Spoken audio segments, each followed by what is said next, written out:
J'interroge par le prisme du théâtre des genres qui sont habituellement traités par le cinéma, puisqu'effectivement Hunter, comme ça, travaillera sur des références qui vont du fantastique au gore. Le dispositif est à nouveau, comme dans Vanishing Point, un dispositif de tournage en direct qui va croiser donc théâtre, tournage en direct et musique live.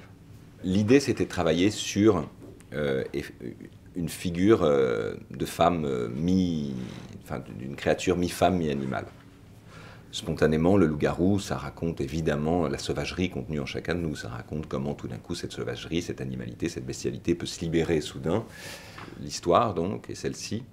Un père raconte à sa petite fille, depuis qu'elle a 6-7 ans, que si un jour elle écoute son désir, le désir qu'elle peut éprouver, elle risque de se transformer en bête et donc de dévorer la personne pour qui elle éprouve du désir.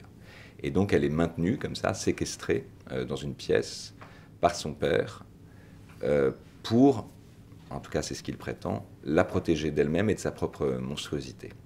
En fait, la pièce commence dans le jardin d'une maison pavillonnaire, et dans ce jardin, un couple découvre, mutique, prostré, une jeune femme. Et ce couple est désemparé face à cette femme qui est presque un enfant sauvage, quoi. Et au moment où l'homme s'avance pour la faire entrer dans la maison, elle va lui mordre la main. Donc cette morsure est le début d'une infection, d'une contamination qui va se développer et prendre des proportions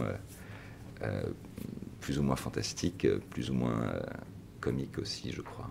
Il y a un travail de maquillage en direct qui va donc transformer la comédienne qui joue la bête progressivement. Tout l'enjeu, c'est de se demander si cette malédiction, si cette métamorphose est réelle ou non. Mon pari, c'est vraiment que le spectateur donc soit dans la position presque d'un enquêteur et à résoudre les énigmes que la pièce et que la mise en scène lui propose.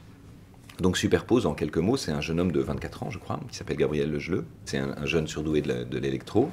Le rôle que je lui propose est celui du frère de la femme lycanthrope, de la femme loup-garou, qui passerait son temps à composer de la musique et à jouer de la musique pour apaiser sa sœur. J'ai parlé d'abord de Marie-Sophie Verdane, mais c'est parce qu'elle a maintenant ses habitudes ici, puisqu'elle jouait dans Vanishing Point.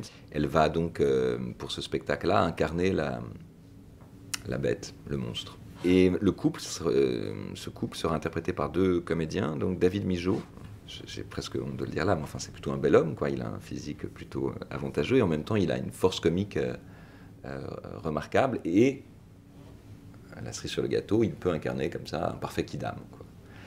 Et la femme dans le couple sera jouée donc par Bénédicte Cerruti, avec qui j'ai eu déjà la chance de travailler, qui est une actrice remarquable.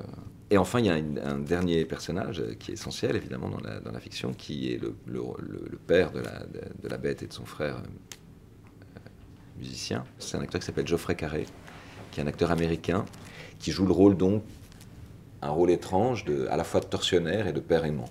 Je pense que, in fine, au théâtre, c'est le spectateur qui fabrique l'image. C'est le spectateur qui fabrique la fiction. Il s'agit, en tant que metteur en scène, avant tout, de mettre au travail, entre guillemets, l'imaginaire du spectateur, de le rendre actif.